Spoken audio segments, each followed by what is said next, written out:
Let's get right into it. Number 9, exploding head syndrome. Right as you're falling asleep, your brain can fire off an explosion that isn't there. No warning, no reason, just a deafening bang, a gunshot, a cymbal crash, all happening inside your own skull. Nothing actually made the sound. Your brain manufactured it from nothing. Scientists think it happens when the part of your brain that shuts down your senses for sleep doesn't power off in the right order. Instead of a quiet fade to black, a few neurons misfire all at once, and your brain interprets that electrical burst as noise. Some people say it feels like their head is being ripped apart for half a second. Then it's gone, and the room is silent again. It can happen once in your life or every night for years. Nobody can predict which one you'll be. Number 8, Alice in Wonderland syndrome. Your own hands can suddenly look like they belong to someone else.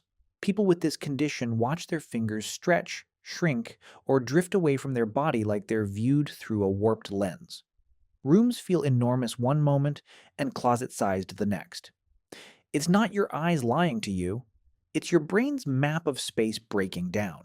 The signal that tells you how big something is and how far away it sits gets scrambled somewhere between your visual cortex and your sense of your own body.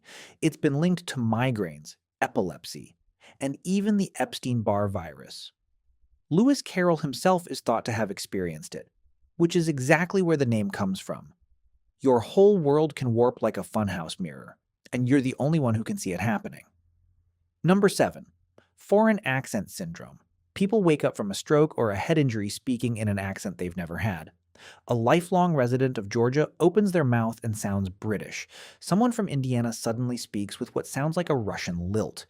They haven't traveled anywhere. They haven't studied anything. The injury damages the tiny muscle timing instructions your brain sends to your mouth and tongue, so your speech rhythm shifts just enough that strangers hear an entirely different nationality. The person inside hasn't changed at all. Their own voice now sounds foreign to everyone who's ever known them, including themselves. Number 6, misophonia. For some people, the sound of another human chewing triggers actual rage, not annoyance. Rage. Their heart rate spikes, their palms sweat, and every muscle tenses like they're facing a threat.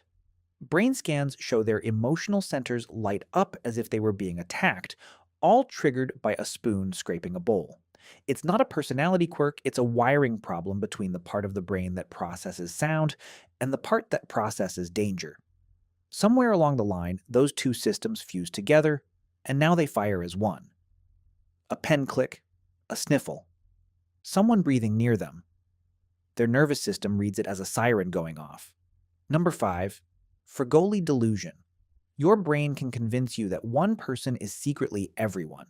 People with this condition become certain that a single individual is following them everywhere, disguised as different strangers. The barista, the mail carrier, the person 2 seats away on the bus, they're all the same person wearing masks. Your brain has a facial recognition system and a threat detection system, and in this condition, they're stuck in a feedback loop, feeding each other false matches all day long. Every new face becomes evidence of the same conspiracy. The world stops feeling random and starts feeling personally, relentlessly aimed at you. Number 4, the third man factor. In extreme situations, survivors report an invisible presence walking beside them, guiding them forward when their own body is ready to give up. Mountaineers stranded near death, shipwreck survivors adrift for days, and disaster victims trapped under rubble have all described the same thing. A calm, steady companion who isn't physically there, offering direction and comfort. Sir Ernest Shackleton wrote about it after his Antarctic expedition. Researchers think extreme cold, exhaustion, and oxygen deprivation push the brain to split off a kind of second self, one built purely to keep you moving when the rest of you wants to stop. It has saved lives. Nobody fully understands where it comes from. Number 3, synaesthesia. For roughly 1 in 2,000 people, the senses don't stay in their own lanes. Numbers have permanent colors. Tuesdays taste like something specific. A trumpet note might feel like a shape pressing against their skin.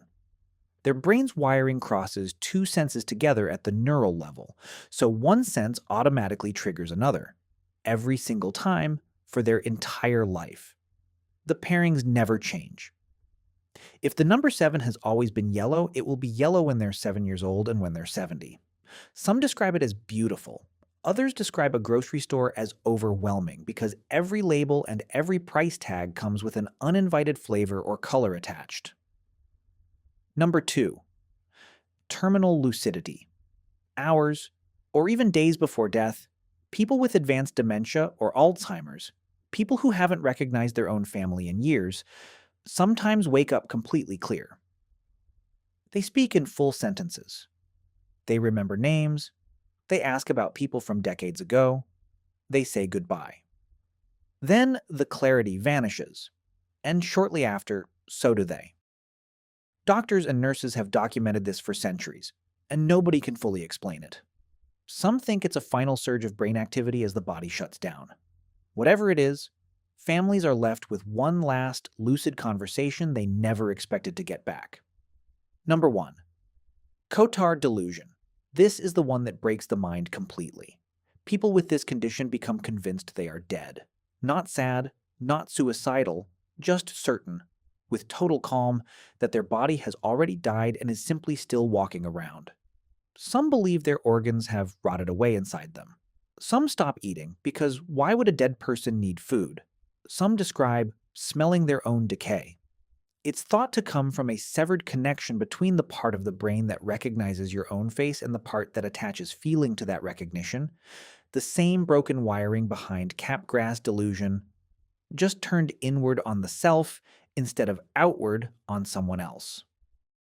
If you don't feel anything when you look at your own reflection, your brain doesn't conclude something is wrong with your feelings. It concludes you must be a corpse. That's all for today. I'll be making similar videos in the future. Subscribe to see them.